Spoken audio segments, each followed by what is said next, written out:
Hello everyone, welcome back to Biobot classes. Today we will explore circulation, how it works, how it evolved, and some fascinating special adaptations. But before we dive into types of circulatory systems, let's ask, why do animals need circulation? As animals became larger and more active, diffusion alone wasn't enough to deliver oxygen and nutrients. In tiny organisms, diffusion is enough to supply oxygen, but larger, more active animals need circulatory systems to transport oxygen, nutrients, and waste efficiently. The first step was the open circulatory system, which we still see in insects and mollusks today.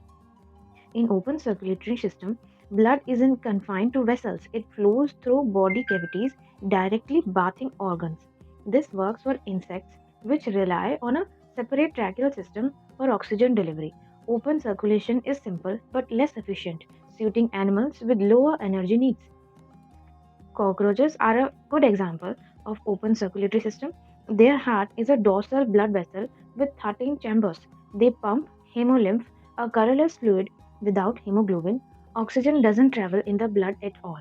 Air moves directly through a tracheal system.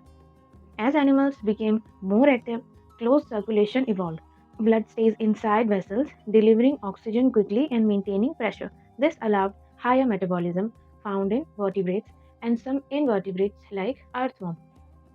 Circulation followed a clear evolutionary path, starting with diffusion, then open circulation, then closed. In vertebrates, it advanced from single circulation in fish to double circulation in amphibians, reptiles, birds, and mammals.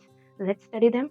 Fishes developed a two chambered heart. Blood passes through the heart once per cycle, simple, but after passing through the gills, pressure drops, making circulation less efficient. Amphibians introduced double circulation with a three chambered heart, some oxygenated and deoxygenated blood mix, so efficiency is limited.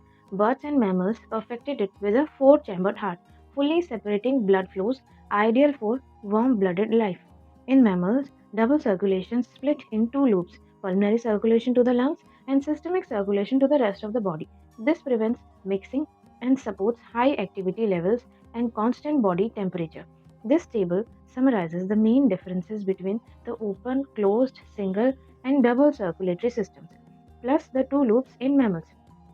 Some animals developed amazing circulatory tricks. For example, crocodiles have four chambers but can mix blood underwater. Giraffes need very high blood pressure to pump blood up their necks. Octopuses have three hearts, two for gills and one for the body. And whales slow their heart rate during dives to conserve oxygen. Circulation is evolution in action, from diffusion to open and closed systems, from single to double circulation, and from insects to human. The system became more complex as energy demands rose, and along the way, evolution produced incredible adaptations. That's it for today's video. Hope you liked it. Thank you for watching.